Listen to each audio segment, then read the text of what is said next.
नमस्कार। Learning and teaching की जो तीसरी सीरीज़ हमने शुरू की है एजुकेशनल साइकोलॉजी में, या बीएड की, एमएड की हम बात करें, या यूजीसी नेट या अदर जो भी टीचिंग रिलेटेड कम्पिटिटिव एग्ज़ाम्स हैं उनकी हम बात करें, तो उसमें अब हम आगे बढ़ रहे हैं इस थर्ड सीरीज़ की दूसरी वीडियो में। पिछली वीडियो में हमने रॉबर्ट गैने की जो लर्निंग थ्योरी है उसको डिटेल में जाना, और इसके अलावा और भी लर्निंग से जुड़े हुए जो विभिन्न प्रकार के पहलू हैं, जिसमें हम मेमोरी की बात करते हैं। उसमें मेमोरी में भी एकिंसन शिफ्रन मॉडल जो है उसकी हमने बात की, फॉरगेटिंग की क्या क्या थ्योरीज हैं उसकी हमने बात की। और अब हम आगे बढ़ते हुए एक और स्टेप आगे जा रहे हैं लर्निंग में, जो कि बहुत मेजर स्टेप है, non associative learning, learning through association, consequences, trial and error, observation, insight, social constructivism, और उसके बाद ट्रांसफर ऑफ लर्निंग। यानी एक तरह से मैं कहूं तो लर्निंग की सभी मेजर थ्योरीज को इस पर्टिकुलर टॉपिक के अंतर्गत हम कवर करने वाले हैं। चाहे हम हैबिचुएशन या सेंसेशन की बात करें, क्लासिकल ऑपरेंट कंडीशनिंग की बात करें, थॉर्नडाइक के लॉज ऑफ लर्निंग की बात करें, बेंड्यूरा की मॉडलिंग थ्योरी की बात करें, कोहलर की इनसाइट थ्योरी की बात करें, या वाइगोत्स्की की सोशल कंस्ट्रक्टिविज्म थ्योरी की बात करें, तो डेफिनेट सी बात है कि वीडियो बहुत लंबा होने वाला है। मैं प्रयास करूंगा कि अगर वीडियो बहुत ज़्यादा लंबा हो जाएगा और अगर मैं खुद भी मुझे महसूस होगा कि अब मैं कंटिन्यू नहीं कर पा रहा हूं, तो मैं वहीं वीडियो को पॉज करके एक और जो इसका पार्ट है वो बनाऊंगा। अदरवाइज अगर एक पार्ट में ये कवर हो पाता है तो I will try my level best to cover it. आइए आगे बढ़ते हैं और जॉन होल्ट की एक तरीके से कोट के साथ आगे बढ़ते हैं कि learning is not the product of teaching, learning is the product of the activities of learner. तो एक बड़ा ही पॉजिटिव नोट है लर्निंग को लेकर के जो जॉन होल्ट ने दिया है, और इसी के साथ हम आगे बढ़ेंगे। और अब हम कंसेप्ट डेवलपमेंट की बात करेंगे। सबसे पहले इसका मीनिंग क्या है, टाइप क्या है और लेवल क्या है। देखिए कंसेप्ट डेवलपमेंट क्या है।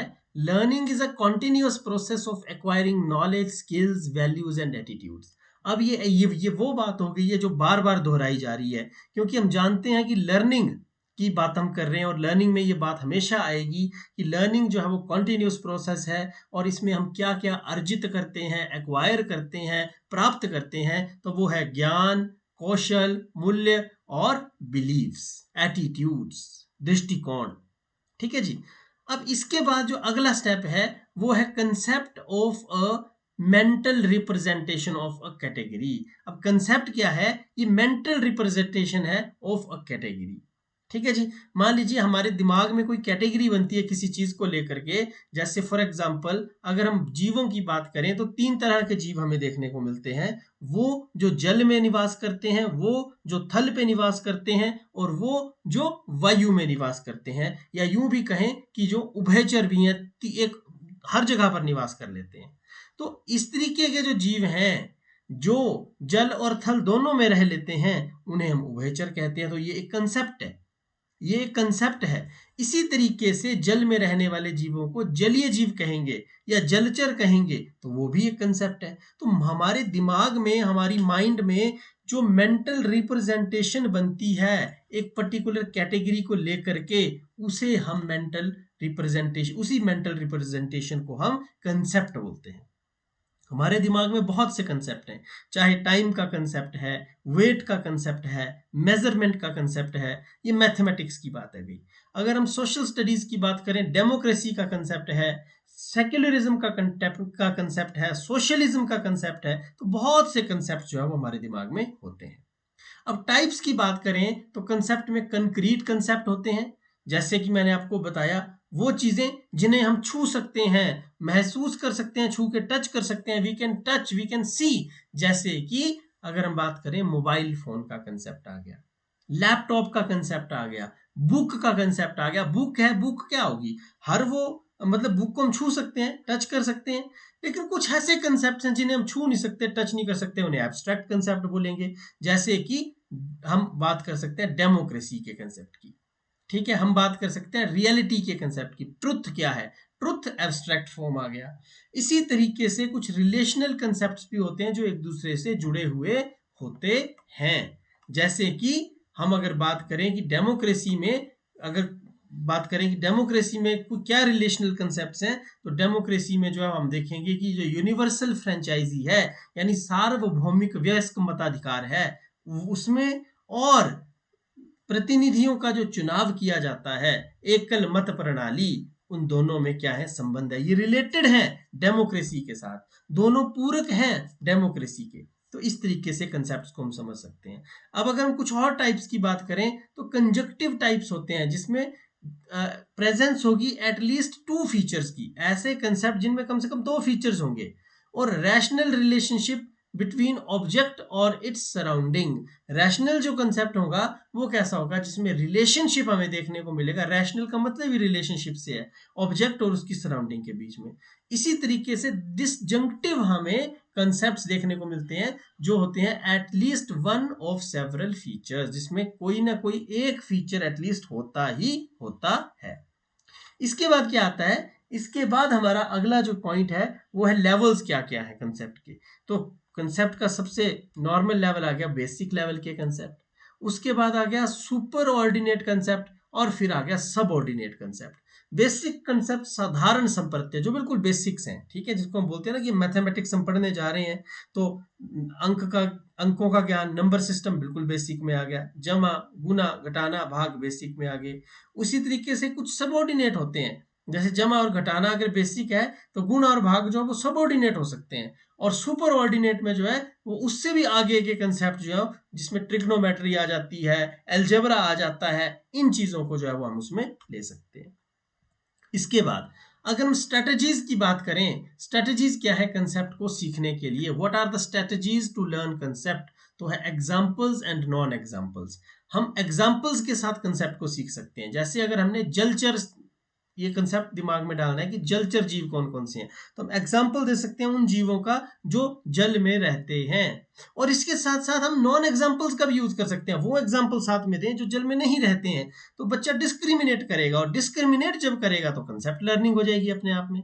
डिस्कवरी लर्निंग की भी इसमें बात आती है कि बच्चा कई बार कुछ चीजों को खोजता भी है, डिस्कवरी भी करता है, नई चीजें भी उसके सीखने को मिलती हैं, तो इस तरह से भी वो कंसेप्ट को सीखता है। ठीक है, जैसे बच्चे ने कंसेप्ट लिया कि भाई ए और एन जो है वो वोवल साउंड के साथ लगेगा, वोवल साउंड के साथ जो है वो एन लगेगा, और ए जो है वो कॉन्सोनेंट साउंड के साथ लगेगा। अब बच्चा कई बार बीच में देखता है कि कोई ऐसे अल्फाबेट्स हैं जो कंफ्यूजिंग हो जाते हैं, जैसे यूरोपियन। अब यूरोपियन में स्पेलिंग तो ई से शुरू हो रही है, लेकिन आवाज साउंड यहाँ पर यू की आ रही है, तो ऐसे में बच्चा जो है वो देखता है कि यहाँ पर मैंने ए का प्रयोग करना है या एन का प्रयोग करना है। तो ये जो डिस्कवरी है कई बार, या मैच्योरेशन भी इसे हम कह सकते हैं, ये भी एक स्ट्रेटजी के रूप में काम करती है कंसेप्ट लर्निंग में। वर्ड शब्द जो है वो भी स्ट्रेटजी के रूप में को सीखने का स्ट्रेटजी है एक कंसेप्ट लर्निंग की। जब हमारे पास शब्दों का भंडार होगा, वर्बल लर्निंग जो है वो, इसे गैने ने अपनी जो हायरार्की है ऑफ लर्निंग उसमें बताया है कि वर्बल लर्निंग को से उसने इसे डिनोट किया है कि मान लीजिए काला कुत्ता है, सफेद कुत्ता है, मल्टी कलर डॉग है, या कोई ब्राउन डॉग है, तो ये एक तरीके से कंसेप्ट है जो वर्ड के माध्यम से बच्चा सीख रहा है। तो शब्दों का भी ज्ञान बच्चे को होना चाहिए। कंपैरिजंस एंड कंट्रास्ट करके बच्चा सीख सकता है, क्या समानताएं हैं और क्या असमानताएं हैं, उनको देख करके बच्चा क्या कर सकता है, इस बात को समझ सकता है कि कंसेप्ट क्या है। जैसे फॉर एग्जांपल अगर उसने धातु और अधातु का कंसेप्ट देखना है, तो वो कंपेयर कर सकता है कि एक धातु जो है वो दूसरी धातु से कैसे अलग है, और कैसे जो है वो एक दूसरे से के समान है। फिर इसी तरीके से धातु और अधातु के बीच में वो कंपेयर कर सकता है और कंट्रास्ट कर सकता है, तो इससे भी बच्चे को सीखने को मदद जो है वो मिलती है। Invention, again invention is another source और strategy of for concept learning. जैसे कि अगर कोई नई इन्वेंशन जो है वो होती है, कोई नया नवाचार यदि होता है, तो उससे भी कई बार नया कंसेप्ट सीखने को मिलता है। जैसे शिक्षा के क्षेत्र में जो है वो हम देखते हैं कि शिक्षक कई बार जब अपनी क्लासरूम सिचुएशन में बच्चों को पढ़ा रहा होता है तो बहुत सी ग्रास रूट जो प्रॉब्लम्स है वो उसको फेस करनी पड़ती हैं, जिनका पर्टिकुलरली किसी बुक में कोई समाधान नहीं होता। तो ऐसी स्थिति में अध्यापक एक नए कंसेप्ट को डेवलप करता है कि एक विशेष प्रकार की जो समस्या उसे उसके सामने आई अधिगम और शिक्षण के दौरान, उसको उसने कैसे सॉल्व किया। तो इस तरीके से इन्वेंशन भी एक सोर्स बन जाता है, एक स्ट्रैटेजी बन जाती है कंसेप्ट लर्निंग की। ग्राफिक ऑर्गेनाइजर और माइंड मैप, जिसका एक इन्फोग्राफिक मैंने यहाँ इंसर्ट किया है, ये भी स्ट्रैटेजी है कंसेप्ट लर्निंग की। आपने कोई कंसेप्ट सीखना है तो उसका मेन टॉपिक आप यहाँ पर लिख दीजिए, उसके साथ साथ उससे जुड़े हुए जो बाकी चीजें जैसे सिमिलैरिटीज इस तरफ, डिसिमिलैरिटीज इस तरफ, या एग्जांपल्स इस तरफ, नॉन एग्जांपल्स इस तरफ, कंपैरिजन, कंट्रास्ट। तो ये एक बड़ा इंपॉर्टेंट टूल है ग्राफिक ऑर्गेनाइजर और इसके साथ साथ माइंड मैप, जिससे कि कंसेप्ट को हम सीख सकते हैं। इसके बाद अगर अब हम थोड़ा सा और आगे बढ़े तो जो अगला टॉपिक हमारा है वो सबसे इंपॉर्टेंट टॉपिक है। अगर हमने हिस्ट्री ऑफ साइकोलॉजी को नहीं पढ़ा या हिस्ट्री ऑफ साइकोलॉजी को नहीं समझा तो लर्निंग थ्योरीज को कहीं ना कहीं हम उतनी अच्छी तरह से जस्टिफाई नहीं कर पाएंगे जब हम उन्हें समझने लगेंगे। तो अगर मैं हिस्ट्री की अगर मैं बात करूं तो 3 वेव्स जो हैं वो हिस्ट्री में साइकोलॉजी की हमें देखने को मिलती हैं। मनोविज्ञान की 3 तरंगे, 3 धाराएं जो है वो निकली। और सबसे पहले अगर किसी का नाम जो है वो इसमें आता है तो वो आता है जॉन लॉक का। जॉन लॉक, जिसका अक्सर मैं अपनी वीडियोस में जिक्र करता हूं, तो आज मैं कोशिश करूंगा उसको एक सिमेट्रिकली या क्रोनोलॉजिकली उसको मैं आपके सामने प्रेजेंट करूं। तो 17th सेंचुरी के ये फिलोसोफर हुए हैं। हम सभी जानते हैं कि साइकोलॉजी का जन्म कहां से हुआ है, फिलॉसफी से हुआ है। और फिलॉसफी की ब्रांच के रूप में जब साइकोलॉजी को पढ़ा जाता था उस समय की ये बात है, जॉन लॉक ने 17th सेंचुरी में टैब्यूला रासा एक टर्म दी जिससे बिहेवियरिज्म के साथ जोड़ा जाता है। हालांकि यहां बिहेवियरिज्म जैसा कोई वर्ड शब्द उस समय एग्जिस्टेंस में नहीं आया या प्रयोग नहीं किया गया टैब्यूला रासा के लिए, लेकिन इसे जोड़ा जाता है। कैसे, हम धीरे धीरे आगे समझेंगे। फिलहाल के लिए हम ये समझ लेते हैं कि टैब्यूला रासा का मतलब है कि बच्चे जो हैं वो कोरी स्लेट या कोरा कागज या खाली, एक तरीके से हम कह सकते हैं कि फूलदान के समान होते हैं जिनमें कुछ भी डाला जा सकता है। अब इसके बाद देखिए क्या हुआ। पैवलोव, उन्हें 1904 में क्या है, नोबेल प्राइज मिल जाता है। अगर आपसे कोई पूछे कि कोई एकमात्र ऐसे साइकोलॉजिस्ट हैं जिन्हें जो है वो नोबेल प्राइज मिला है, तो उसमें जो नाम आएगा वो इवान पैवलोव का आएगा। हालांकि इसमें समझने वाली बात यह है कि उन्हें साइकोलॉजी के लिए नोबेल प्राइज नहीं मिला, वो एक फिजिशियन थे बेसिकली बाय नेचर, उसके लिए उन्हें जो है वो ये प्राइज मिला। लेकिन उस फिजिशियन के रूप में काम करते करते जो साइकोलॉजिकल थ्योरी उन्होंने डेवलप की बिहेवियरिज्म की लर्निंग को लेकर के, उसके लिए इनका जो कंट्रीब्यूशन है वो उसके लिए इनको जो है वो साइकोलॉजी में बड़े सम्मान और बड़े ही अदब के साथ याद किया जाता है। तो इवान पैवलोव, जिन्होंने क्लासिकल कंडीशनिंग की थ्योरी दी। इसके बाद क्या हुआ, बिहेवियरिज्म के जो फादर हैं वो जे.बी. वॉटसन का प्रादुर्भाव होता है। यानी वो जो है मतलब कि फेमस होना शुरू हो जाते हैं। वो खुद फेमस नहीं हुए, उन्होंने 1924 में एक बुक लिखी जिसका नाम उन्होंने बिहेवियरिज्म रख दिया, और यहीं से शब्द बिहेवियरिज्म जो है वो हिस्ट्री ऑफ साइकोलॉजी में एंटर हुआ पहली बार। इससे पहले बिहेवियरिज्म नाम का कोई शब्द साइकोलॉजी की हिस्ट्री में इतना ज्यादा फेमस नहीं था। तो आप देख सकते हैं 1924 में जाकर के ये वर्ड फेमस हुआ, लेकिन इससे जुड़ी हुई जो कंसेप्ट है वो 17th सेंचुरी से हमें देखने को मिलती हैं। यानी कि ये जो विचारधारा है, ये स्कूल ऑफ थॉट है, ये है तो बहुत पुराना, जिस पर काम करने पर 1904 में नोबेल प्राइज तक जो है वो इवान पैवलोव ने लिया। लेकिन फिर भी जो इसको मेन एक तरीके से एज ए ब्रांच या एज ए वेव जिसने इसको एस्टेब्लिश किया, जे.बी. वॉटसन, 1924 में इन्होंने जो बुक लिखी वो फेमस हुई बिहेवियरिज्म के नाम से। अब इनका जो एक्सपेरिमेंट है लिटिल एल्बर्ट के नाम से बहुत प्रसिद्ध हुआ और यही फर्स्ट वेव ऑफ साइकोलॉजी कही गई। अब लिटिल एल्बर्ट एक्सपेरिमेंट क्या है कि इसमें एक छोटा बच्चा है जिसका नाम एल्बर्ट है, और उस बच्चे को क्या होता है, ये वॉटसन उसके साथ एक्सपेरिमेंट करते हैं, उसको एक कमरे में बंद कर देते हैं, या एक कमरे में वो होता है और वहां पर पहले खरगोश को भेजा जाता है सफेद रंग के, ठीक है, तो वो उस बच्चा जो है वो उस खरगोश से नहीं डरता है, लेकिन बाद में क्या होता है कि उस खरगोश के साथ एक डरावनी आवाज को एसोसिएट कर देते हैं वॉटसन, यानी जब भी खरगोश अंदर जाएगा वो डरावनी आवाज आएगी, खरगोश अंदर जाएगा डरावनी आवाज आएगी। तो एक समय पर बच्चा उस खरगोश से ही डरने लग पड़ा, भले ही आवाज आए या ना आए। तो इससे क्या हुआ, इस लिटिल एल्बर्ट एक्सपेरिमेंट से उन्होंने बिहेवियरिज्म यानी व्यवहारवाद की शुरुआत कर दी। अब इसके बाद जो E.L. थॉर्नडाइक हैं, इनको फादर ऑफ एजुकेशनल साइकोलॉजी कहा जाता है। E.L. थॉर्नडाइक, एडवर्ड ली थॉर्नडाइक, और एक समय पर इनको गॉड ऑफ एजुकेशनल साइकोलॉजी माना जाने लगा। कारण इनके द्वारा निर्धारित किए गए सिद्धांत, इनके द्वारा दी गई थ्योरीज, इनके द्वारा दिए गए प्रिंसिपल्स ही शिक्षा के क्षेत्र में एक समय पर सर्वे सर्वा थे या सर्वमान्य थे। अगर हम बात करें हमारे स्कूल में जो घंटी बजाई जाती है, उसका सिद्धांत कहाँ से आया? थॉर्नडाइक से आया। हमारे स्कूल में जो एग्जाम लिए जाते हैं, एग्जाम लेने के बाद जब हम अच्छा परफॉर्म करते हैं और हमें रीइंफोर्समेंट या शाबाशी मिलती है, इनाम मिलता है, वो थॉर्नडाइक की देन है। उसके बाद बुरा परिणाम करने पर यदि हमें मार्क्स विद्यालय में पड़ी है, वो थॉर्नडाइक के प्रिंसिपल्स में था।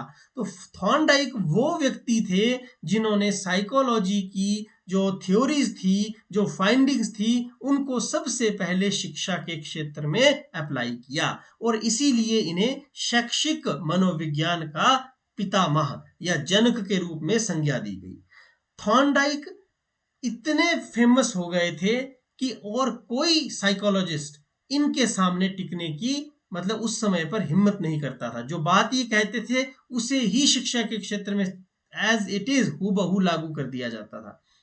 थॉर्नडाइक का ना तो कोई विरोध कर पाता था और ना ही थॉर्नडाइक के मुकाबले में कोई अन्य साइकोलॉजिस्ट जो है वो कभी आगे आ पाता था।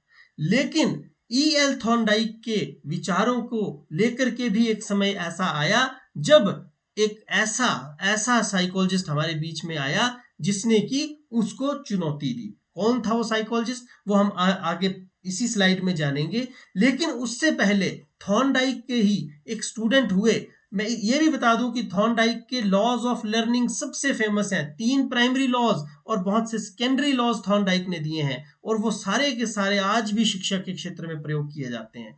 इसके अलावा इनकी मोटिवेशन पे थ्योरी है, मोरल डेवलपमेंट पे थ्योरी है, कॉग्निटिव डेवलपमेंट पे इन्होंने काम किया है, इंटेलिजेंस पे काम किया है। कोई ऐसा क्षेत्र शैक्षिक मनोविज्ञान का नहीं है, चाहे वो गाइडेंस हो, काउंसलिंग हो, जिसपे थॉर्नडाइक का काम नहीं हो।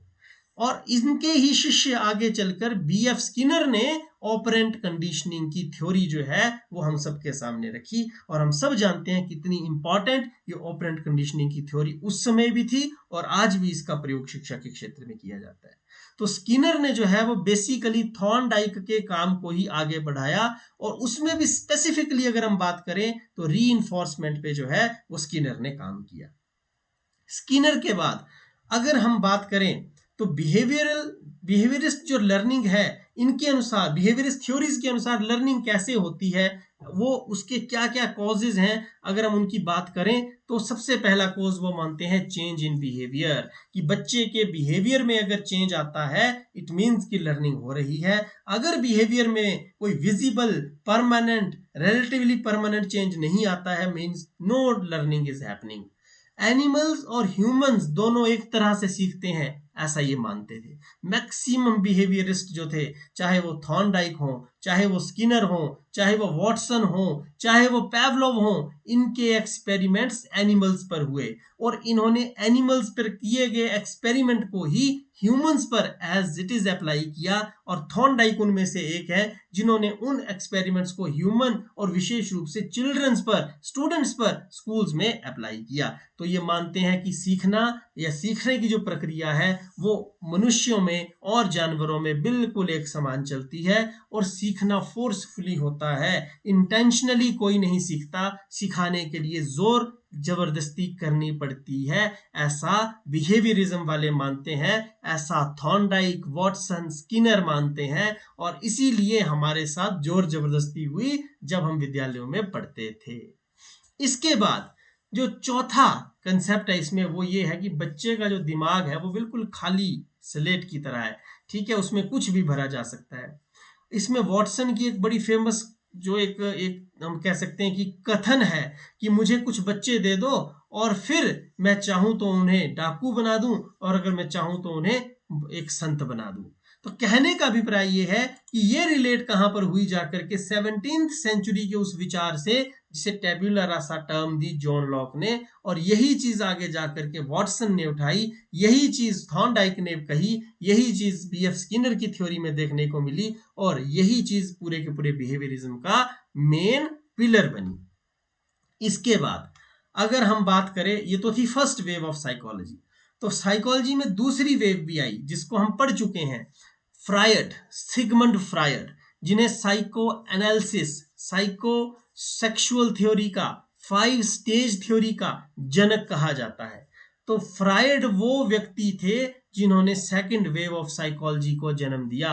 इन्होंने मनुष्य के जो सेक्सुअल पार्ट है, साइको सेक्सुअल डेवलपमेंट है, उस पर अपना इंटरेस्ट शो किया और उसमें कैसे डेवलपमेंट होती है, oral, anal, phallic, latency, genital, इन सभी स्टेजेस में कैसे डेवलपमेंट होती है, इड, ईगो, सुपर ईगो, इनमें कैसे जो फिजिकल वर्ल्ड के साथ इंटरेक्शन होती है, और ये तीनों जो है वो जबकि इड और सुपर ईगो बिल्कुल एक्सट्रीम पॉइंट पर खड़े हैं इविल और संत के रूप में, तो वहीं दूसरी और बीच बचाव करने के लिए या मीडिएटर के रूप में जो वो ईगो काम करता है, ये सारा का सारा कंसेप्ट फ्रायड ने दिया।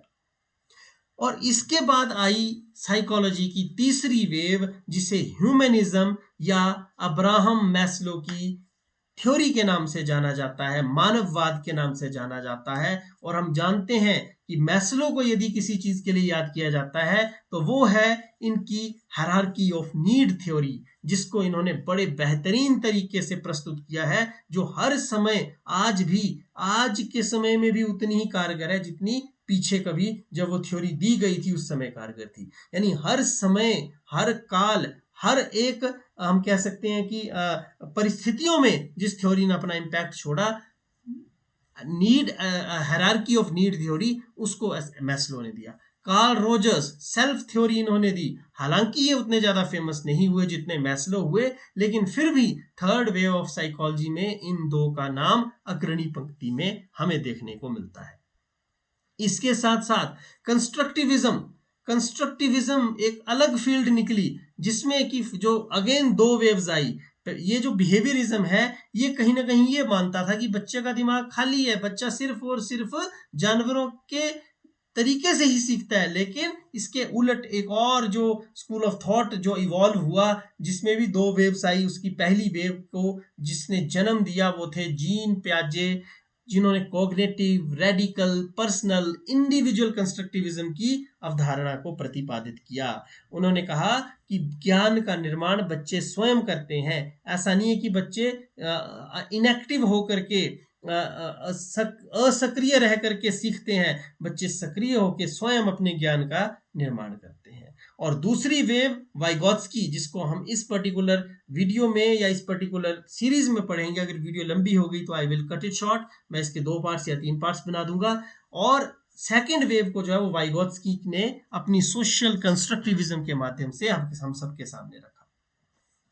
इसने वाइगोत्स्की ने, प्याजे ने जो छोड़ दिया उस पर काम किया, और प्याजे ने जो वाइगोत्स्की ने काम नहीं किया उसे एक्सप्लेन किया है। तो ये दोनों ही हमारे लिए पढ़ना जरूरी है। और मैं जिसकी बात कर रहा था कि E.L. थॉर्नडाइक की के वर्चस्व को यदि किसी ने चुनौती दी आगे चलकर तो उनका नाम था जॉन डीवी या जॉन डीवी भी इन्हें कहा जाता है। अब जॉन डीवी ने इनके हर एक सिद्धांत को चैलेंज किया। इन्होंने कहा बच्चा फोर्सफुली नहीं सीखता, इन्होंने कहा कि लर्निंग चेंज इन बिहेवियर नहीं है, इन्होंने कहा कि बच्चे का दिमाग खाली स्लेट की तरह नहीं है, और इन्होंने कहा कि एनिमल्स और ह्यूमंस एक तरीके से नहीं सीखते, animals learns differently and humans learn differently. तो ये जो शुरू में इन्होंने बातें कही उस समय तो किसी ने भी नहीं मानी, तो इनके पास मात्र एक चारा था अपने अलग स्कूल खोलने का, और उन स्कूल्स को लोगों ने या तो हम कह सकते हैं कि जिसको कहते हैं ना कि क्रिटिसिज्म के रूप में नाम जो दिया वो दिया लैब स्कूल, एक्सपेरिमेंटल स्कूल, यानी ऐसे स्कूल जो रियल स्कूल से बिल्कुल दूर हों कि भाई ये तो सिर्फ एक्सपेरिमेंट के लिए खोले गए हैं, ये कोई असली स्कूल थोड़ी है। तो उन्होंने एक्सपेरिमेंट स्कूल खोले जॉन डीवी ने, और वहां पर एक्सपेरिमेंट करके थॉर्नडाइक के हर एक विचार को गलत सिद्ध किया और अपनी हर एक विचार को सही सिद्ध किया। और आज के समय में हम प्रोग्रेसिव एजुकेशन की जब बात करते हैं तो जॉन डीवी का पलड़ा थॉर्नडाइक के दिए गए बिहेवियरिज्म मॉडल पर हमें भारी पड़ता हुआ दिखाई देता है। देखिए, ये था लिटिल एल्बर्ट एक्सपेरिमेंट जिसकी मैंने बात भी की थी, before conditioning and after conditioning. क्या फर्क हमें देखने को मिल रहा है? पहले कोई डर नहीं है, लेकिन उसके बाद steel bar hit with hammer. ठीक है, तो ये एक कंसेप्ट है, इसमें आप देख सकते हैं, रिलेट कर सकते हैं। पहले जो है वो ये जो रैबिट था, ये जब आता था तो कोई डरता नहीं था बच्चा। बाद में उसने क्या किया, रैबिट जब आता था तो साथ ही साथ उसने क्या किया कि स्टील बार को जो है वो हैमर के साथ जोर जोर से ठोकना शुरू किया और उससे आवाज आती थी। ठीक है, क्लैंज की आवाज आती थी। तो उसने सोचा कि ये इसका जो रिलेशन है वो इस खरगोश के साथ है। और एल्बर्ट जो धीरे धीरे धीरे धीरे उसकी कंडीशनिंग हो गई, और एक टाइम ऐसा आया जब खरगोश अगर नहीं भी आता था और सिर्फ आवाज से ही वो रोने लग पड़ता था, डर उसमें पैदा हो जाता था। साइकोलॉजी की टाइमलाइन देख लेते हैं हम ईयर वाइज। तो साइकोलॉजी की टाइमलाइन जो है, सबसे पहले 1879 में जो लैब है वो वुंड ने स्थापित की, जर्मनी में विलियम वुंड ने। और यहीं से एक्सपेरिमेंटल साइकोलॉजी का जो प्रादुर्भाव है वो हुआ। और अगर एक्सपेरिमेंटल साइकोलॉजी को का फादर किसी को कहा जाता है, पितामह या जनक किसी को कहा जाता है, तो वो विलियम वुंड ही है। 1890 में first text book William James ने यूएसए में प्रिंसिपल ऑफ साइकोलॉजी की प्रकाशित की। 1900 के करीब करीब जो मैंने जिस सेकंड वेव की बात की, उसकी जो एक तरीके से नींव रखी फ्राइड ने, साइको एनालिसिस ने। 1904 में पैवलोव को नोबेल प्राइज मिलता है। 1905 में पहला इंटेलिजेंस टेस्ट विने द्वारा स्थापित किया जाता है, जो कि एक इंडिविजुअल इंटेलिजेंस टेस्ट था। 1920 में जेस्टाल्ट साइकोलॉजी जर्मन में जो है वो उसका विकास होना शुरू हो जाता है। 1924 में बिहेवियरिज्म नाम की एक बुक जेबी वॉटसन लिखते हैं, और ये एक हमें टाइमलाइन जो है वो दिखाई पड़ती है एजुकेशन साइकोलॉजी के या साइकोलॉजी के डेवलपमेंट की। इसके बाद हम नॉन एसोसिएटिव लर्निंग को पढ़ते हैं इस वीडियो में। उसके बाद मुझे ऐसा लग रहा है कि वीडियो थोड़ा सा लंबा हो रहा है, तो हम आगे का जो कंसेप्ट है, जो एसोसिएटिव लर्निंग है, उसको हम अगली वीडियो में देखेंगे। इसमें हम सिर्फ नॉन एसोसिएटिव लर्निंग तक ही इस वीडियो को रखते हैं। बाकी सेकंड पार्ट में आप सभी का जो है स्वागत रहेगा। तो फिलहाल हम इसको खत्म कर लेते हैं, नॉन एसोसिएटिव लर्निंग। देखिए, जब लर्निंग जो है ना वो एसोसिएशन से ना हो, उसे नॉन एसोसिएटिव लर्निंग कहेंगे। ये कब हमें दिखाई देती है? When response to the same stimulus changes over time. आमतौर पे क्या है कि जैसे जैसे स्टिमुलस स्ट्रॉन्ग होता जाता है तो रिस्पॉन्स इंक्रीज होता है। लेकिन इसमें दो प्रकार हमें देखने को मिलते हैं, एक हैबिचुएशन और एक सेंसिटाइजेशन। देखिए, हैबिचुएशन को आप कैसे समझ सकते हैं? आपने कोई नई घड़ी खरीदी। अब नई घड़ी जब खरीदते हैं ना, तो उसके जो कांटा चलता है उसकी आवाज आती है, टक टक टक टक टक। शुरू शुरू में वो आपको बड़ी इरिटेट कर सकती है, आप बार बार उसको नोटिस करेंगे। लेकिन आप देखेंगे कि within 1 day, 2-3 day, week और 2 वीक और मंथ, आप उसको नोटिस भी नहीं करोगे कि घड़ी की सुई चली हुई है। तो दिस इज कॉल्ड हैबिचुएशन। आप उसमें हैबिचुएट हो जाओगे, आपको कोई फर्क नहीं पड़ेगा। स्टिमुलस कम नहीं हुआ, ठीक है, शुरू में आपको वो इरिटेट करता था, लेकिन बाद में आप हैबिचुएट हो गए। नॉन एसोसिएटिव लर्निंग है, कोई एसोसिएशन नहीं स्थापित हो पाया। इसी तरीके से सेंसेशन बिल्कुल इसका उल्टा है। सेंसेशन में क्या है? फॉर एग्जाम्पल, जैसे मान लीजिए कि आपके घर के बाहर कोई कुत्ता भौंकता है। नया कुत्ता किसी ने खरीदा और पहले दिन वो भौंक रहा है, आप इग्नोर कर देंगे, ठीक है यार, कुत्ता ही तो भौंक रहा है, कोई फर्क नहीं पड़ रहा। लेकिन अगर मान लीजिए अचानक से महीने 2 महीने या 6-7 महीने के बाद आप शाम को जाते हैं बाहर, और वही कुत्ता उस दिन खुला है, गलती से छूट गया है, और वो कुत्ता एकदम आपके सामने आ जाता है और भौंकना शुरू कर देता है, तो आप क्या है, एकदम से घबरा जाओगे, डर जाओगे। क्यों? क्योंकि आपकी जो सेंसिटाइजेशन है वो एकदम से बढ़ गई। इसका आप एग्जाम्पल ऐसे भी ले सकते हैं, अगर आप अपने हाथों से हल्के हल्के अपनी हथेली को या अपनी कलाई को रगड़ते हैं, रब करते हैं, तो शुरू में शायद ही इसका कोई फर्क पड़े। लेकिन यदि कॉन्टिन्यूस रहता है तो धीरे धीरे धीरे धीरे आप देखेंगे कि वो जगह गर्म हो रही है, गर्म होते होते वो चमड़ी उचरनी शुरू हो जाएगी, और आप फील करेंगे कि वो आपको वो तो आपको बिल्कुल जलन महसूस होने लग पड़ेगी। तो वो एक सेंसिटाइजेशन है जो कि इंक्रीज होती जाती है जैसे ही सेम स्टिमुलस को जो है वो दिया जाता रहता है continuously with a period of time. तो ये हैबिचुएशन है जो डिक्रीज है रिस्पॉन्स में टू रिपीटेड स्टिमुलस, सेंसेशन है जो इंक्रीज है रिस्पॉन्स में to to stimulus, repeated stimulus over time. और it is used in classroom behaviour management, बच्चों के बिहेवियर को मैनेज करने के लिए ये यूज की जाती है। इसके बाद अब हम बात करेंगे क्लासिकल कंडीशनिंग थ्योरी की, लेकिन वो बात हम करेंगे अगली वीडियो में, इस वीडियो के पार्ट 2 में। तब तक के लिए नमस्कार, धन्यवाद, जय हिंद।